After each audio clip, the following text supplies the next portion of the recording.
Hi, and welcome. You're listening to the X22 Report. My name is Dave, and this is episode 3853, and today's date is March 4th, 2026, and the title of the episode is Central Bank Begins Economic Cyberattack Narrative Right on Schedule, Playbook Known. Central banks cause inflation, and that is a threat to you, your savings account, your retirement. Ask yourself an honest question. Does your dollar go as far as it did 10 years ago, 5 years ago, or even last year? So what does the next decade look like for you and your savings? If your portfolio lacks exposure to gold, one of history's most reliable economic hedges, it's time to rethink your strategy. Gold has kept up with inflation and in many periods outpaced it. My friends at Noble Gold Investment specialize in helping people protect their wealth with physical gold and silver. Whether you're rolling over an IRA or making a direct purchase, their team walks you through the entire process and makes it very simple. No pressure, just education and experience. Right now, all new qualified accounts will receive a free 1/10 of an ounce American Gold Eagle as a thank you. Visit X22Gold.com. That is X22Gold.com, and discover how easy it is to protect your financial future. Or just click the link in the description. And remember, past performance may not be indicative of future results. Investing in precious metals involves risk. Consult your financial advisor before making investment decisions. Let's get right into the economic collapse financial news. Now, the deep state, the corrupt politicians, the private West Central Bank, the World Economic Forum. We know as time goes on and Trump continually dismantles their entire system. And remember, their system is made up of a lot of parts. And their system all flows back to the central bank system because that's where the funding all comes from. Where do you think Obama got the money to send over to Iran? It came from the central bank system. Ultimately, it comes from the central bank system because the people have to borrow that currency. And again, the people are responsible in paying it all back. So as Trump breaks down the system across the globe and shuts down the flow of money, shuts down their system, what do you think the deep state, the central bankers are going to do in the end? They're going to begin the narrative that cyber attacks might hurt the financial institutions. And again, since Trump now is going after Iran and removing the evildoers within Iran, we could see that the news is already putting out information, letting everyone know that cyber attacks might hit the financial institutions. And they might be devastating or they might not. It all depends on what the attack is. Some of them might not be that bad. But I don't believe they're going to be using the cyber attacks right at this moment. I think it's a little bit too soon for that because as of right now, you could see Trump went ahead and he pushed the agenda forward. I don't think the deep state players knew that this was going to happen this quickly where he was going to go into Iran. But they are pushing the narrative that the financial institutions, they are susceptible to Iranian cyber attacks. Now, once again, all they have to do is put this out there. And actually, if we go back a little bit in time, we know Klaus Schwab let everyone know, I think it was back in 2021, that yes, if we don't work together, then the financial institutions and other parts of this country and other countries, they are susceptible to cyber attacks. And it would be a lot more devastating than what we experienced with COVID. So it looks like they're starting to build that narrative. But I do believe Trump and the Patriots, they know the playbook. They know exactly what they're going to try to do.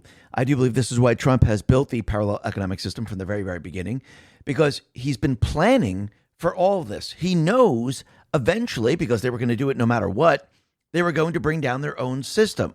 They rather bring it down under him than under, let's say, Biden. They rather do these things under him so this way they can call attention to him and try to say he's responsible for all of this. But again, this is not going to work because once again, he knows the playbook. He knows exactly what they're planning to do. And he's been preparing for this moment since the very, very beginning. Yes, there's always been a plan in place. This is why we were told that Trump was going to end the endless, end the inflation, end the central bank, restructure the central bank. And that's where all this is headed. But again, before you end up doing all of this, you need to remove the deep state actors around the world that might do us harm. And you could see that the deep state players, they're doing whatever they possibly can to try to make it seem like the economy is not going to do well. But at every turn, what is Trump doing? He's showing them that, yeah, it's going to do great. I mean, think about it. Go back to the time when Biden said, I handed off a strong economy, because what they were hoping for, that they were hoping the economy would completely implode on itself. And they were also counting on the fact that they caused inflation during his time, and they wanted that to be blamed on Trump. The fake unemployment numbers. You see, they didn't really want anyone to find out that they were fake unemployment numbers. They just wanted their person in the BLS to continually fake the numbers to show that the economy was not doing well. Biden created, a couple million jobs, and now all of a sudden we're losing jobs. You see, the whole thing was set up to make it look like Trump was losing the jobs, even though those jobs weren't real.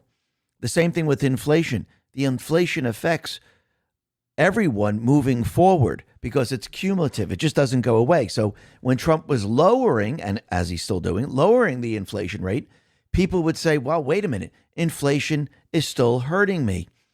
Now, think about that. Why is that? We've discussed this many, many times before, because it's cumulative. It doesn't go away. The 15% inflation that Biden added, or even more than that, doesn't go away. Even if Trump brings it down to 1%, he's still adding 1% to the 15% that was already there. So people are not going to feel relief. How are people going to feel relief? When he lowers fuel costs, when he removes taxes, when he increases wages. And that's exactly what he has done. And you can see the deep state, the central bankers, they don't like this, especially when Trump went around deporting the illegals or having people self-deport. All of a sudden, jobs open up, apartments open up, housing opens up, and all of a sudden, what happens? Well, things start to go down, rent goes down, housing prices go down, jobs open up, wages start to go up because they're not paying illegals, pennies on the dollar. So, yeah, everything changes, and this is how he can mitigate it. And this is what he's been doing. Now they're going to try to use what's happening right now to convince everyone, well, everything that Trump didn't work, and now everything's going to be going up. But again, this is going to be temporary. It's not going to last too long. And already they're making a big deal that Qatar is set to fully shut natural gas liquefaction today, and they're saying that it's going to be shut down for about 2 weeks or so. And then if they're going to bring it back online, it's going to be another 2 weeks to reach full capacity. Now, of course, they're going to make it a really big deal about oil. They're going to make it a big deal about LNG. They're going to make it a big deal. But you have to remember, out in Qatar, China, India, South Korea, Japan, Pakistan, Taiwan, they're the biggest importers of LNG. And Europe, United Kingdom, Italy, and broader Europe, Spain, France, and others, well, they take about 20 to 25%.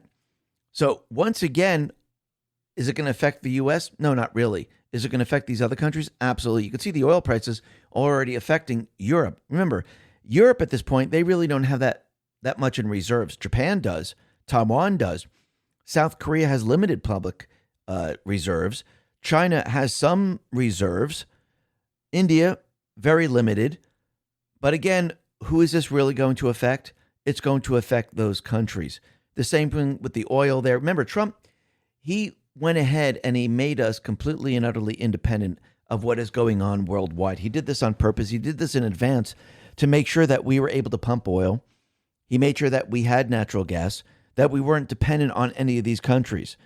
And by doing this, he basically separated us from what is going on worldwide. Now, of course, out of fear and out of certain news, yes, you're going to see people panic and they're going to raise prices. But again, I do believe eventually what's going to happen is everything's going to settle down.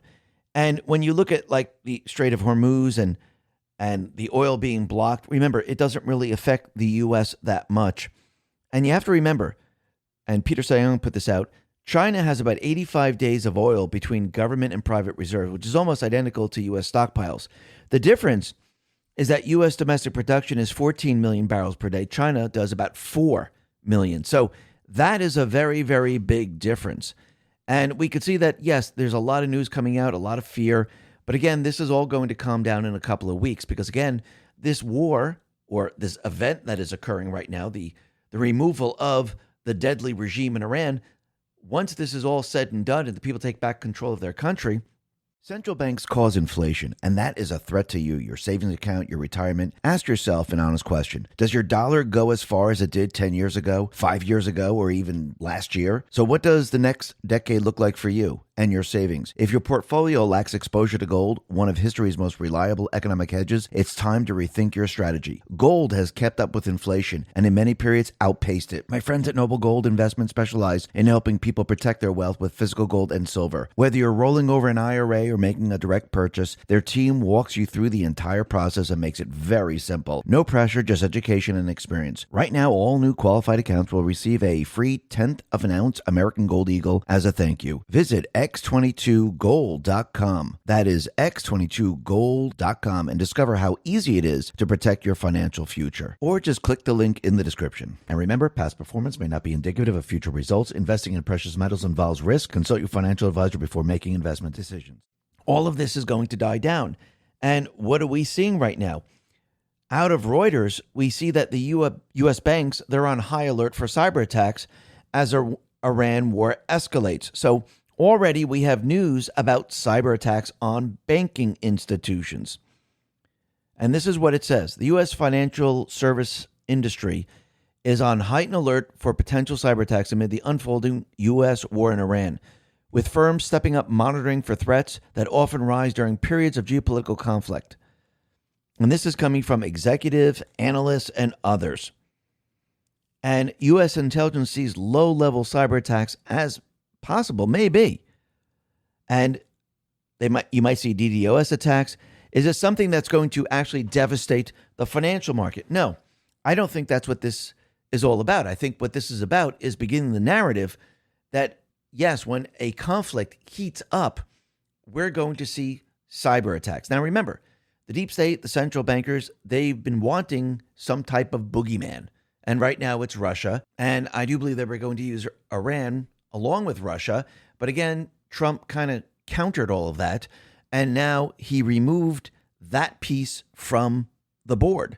And this is going to be very, very difficult for the deep state, the central bankers to pull this off. It doesn't mean they're not going to try. I do believe the next event probably will be Ukraine, one of the biggest ones.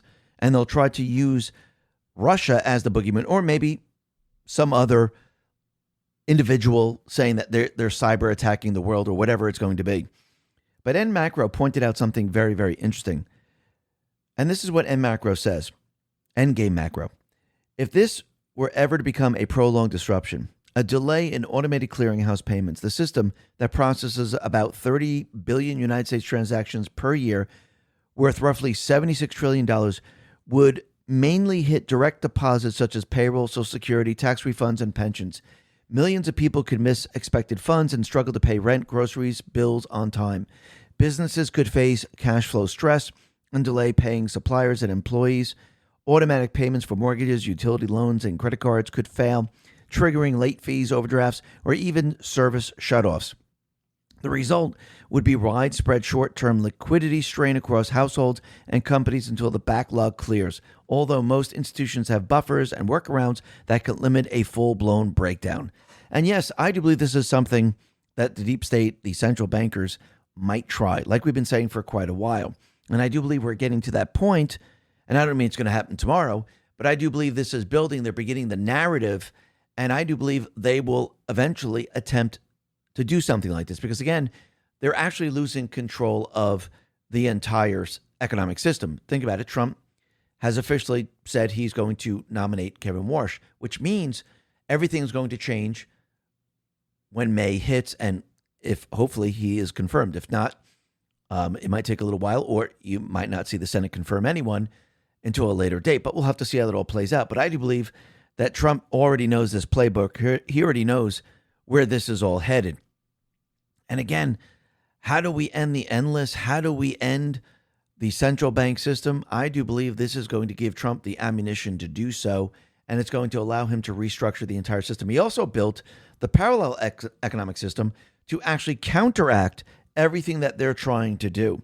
So I do believe down the line, as we move throughout this year, I do believe you'll probably see other pieces of information come out letting everyone know that cyber attacks are growing across the globe. And I do believe the deep state, the central bankers, most likely are going to try to push this. And not just for the financial industry, but also because as we get closer to the midterms, they know when they look at the polls, if they can't win, this is going to be a major, major problem. So when you look at COVID, for example, COVID was to do what? It was actually to bring down the economic system, bring us into the Great Reset, and they wanted people to stay in their homes. They wanted people to suffer. They wanted people to die off. They wanted the economy to fail. They wanted it to collapse under the weight of COVID. But again, Trump countered all of this. It didn't work. I do believe they're going to try to do the same thing. Actually, Klaus Schwab is letting us know that this would be a lot worse than COVID. It would be devastating on the economic system. And I do believe this is where Bitcoin, this is where gold and silver all come into play. Because again, if you have the gold, if you have Bitcoin, if you have a parallel economic system that is bringing in income, and we have a lot of funds in the treasury where we're not borrowing the currency, I do believe this is a huge game changer. And if you look, Bitcoin, it is now moving back up. It hit 72,000. I think it's approaching 74,000 now, and it's on its way up. And you can see gold is also reversing. It didn't drop as much as Bitcoin, but again, you could see gold is on the move once again. And I do believe people always in the beginning of any type of an event, people start to panic, people start to get worried because, again, they're thinking of the past and they're not really thinking about Trump's mission in what he's doing here. His mission is to end the central bank. His mission is to end the deep state players and basically bring us back to sound money.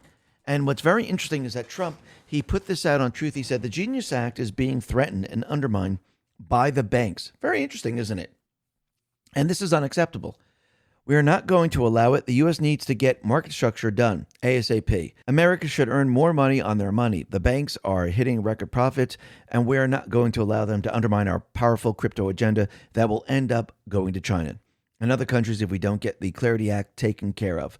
The Genius Act was the USA's first big step to make the United States the crypto capital of the world, and getting the Clarity Act done is the next step to finish that job, and most importantly, keep this big and powerful industry in our country. The banks should not be trying to undercut the Genius Act or hold the Clarity Act hostage.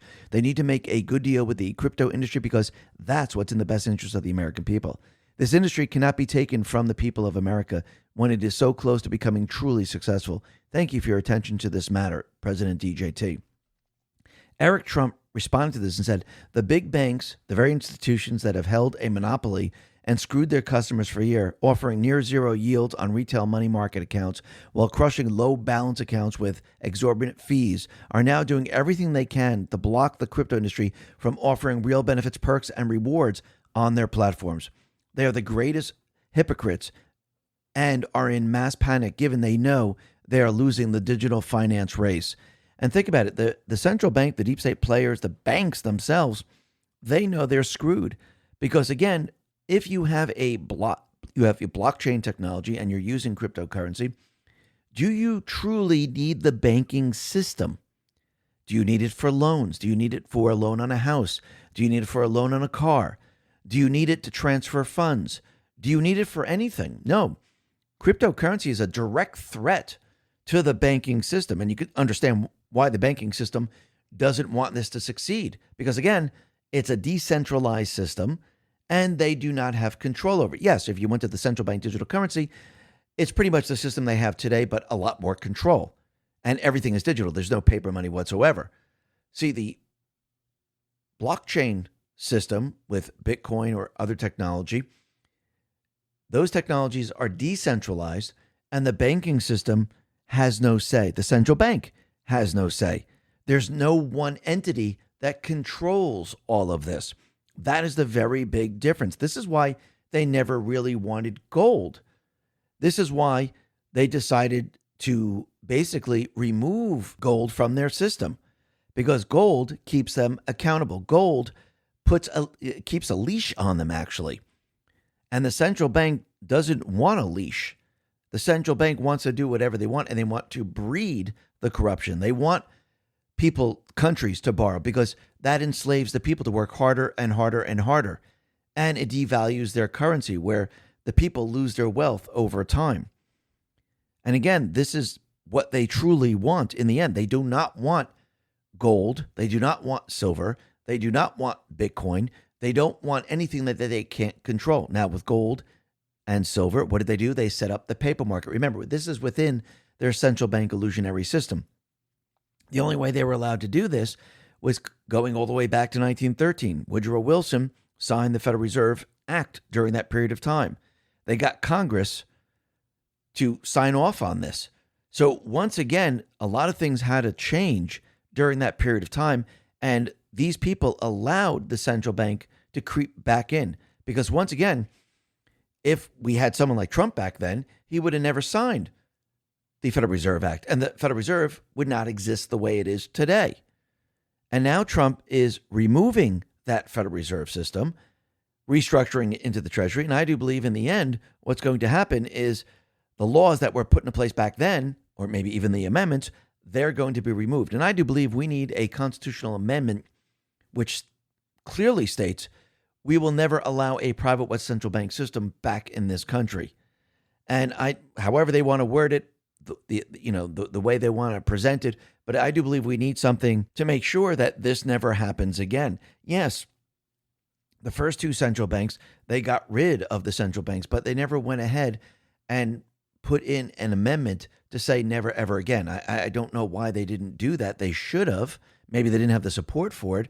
But I do believe, going all the way back to our founding fathers, yes, they put it in the Constitution that we actually coin our own money, but it looks like the control was taken away. So I think we need another amendment to basically stop any central bank from creeping back in at a later date, because they're going to. They always do. I mean, it's the third one in this country. So even though we get rid of this, we need safeguards to make sure that it never can come back into existence. And I do believe that will be done. And you can see this is where all this is headed. And yes, the deep state, the central bankers, they'll try to fight back. They've already started the narrative for a cyber attack to bring down the financial institution, because they were going to do this no matter what. If Trump was president or not president, that was their entire goal. That's why they mentioned the Great Reset. They haven't veered off from their agenda. Yes, it might have been pushed back a little bit, but this is what they're still trying to do. And this is why I do believe Trump quickly decided to build the parallel economic system to bring it up to a point where we could use this system against the central bank system. And this is why the central bank, every step of the way, is trying to stop Trump. This is why they brought the lawsuit. Yes, there's other groups, foreign entities that are involved in this. But again, where does it all originate? That's what you really have to think of. And I do believe that Trump knew coming out of the gates when he won the election that he was going to have to work very, very quickly in the very beginning to build this system. And at this point, it's going to be very, very difficult to stop. Because again, you have to remember the deep state players, they put all these laws into place to benefit them, and he's using it against them. Listen, everyone, thanks a lot for listening. Be well, be safe, and especially be prepared. Thanks a lot.